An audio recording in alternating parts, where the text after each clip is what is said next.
idoli, diciamo. Se dovessero chiedermi qual è la canzone più bella per me, risponderei che questa sto per cantare adesso, perché penso che rappresenti in tutto, diciamo, quello che si può rappresentare e che si può spiegare alla gente, l'amore che si può provare per una donna o per un uomo. Ovviamente io parlo del mio amore, parlo di quello che provo per mia moglie, quello che riesco a trasmettere, diciamo, con le canzoni, ma poi quando le canzoni diventano pubbliche, ovviamente ognuno di voi se le fa proprie, no? Diventano personali.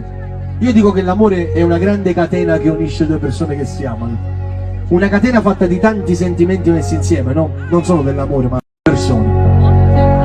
Ecco, parlando di una catena che unisce due persone si può parlare di una grande forza, e secondo me questa è la canzone giusta. Sei più forte di me, voglio Luca, sei più forte di me, sta vita mia me l'hai cagnata tu. Ma come faccio a non ti ringraziare, a non ti far sapere, voglio solo a te, tutti che sempre voglio solo a te, quindi carezze poi voglio dormire, ma voglio stare sempre con te, a nessuno mai si può rubare che chi sta fuori, sta amore.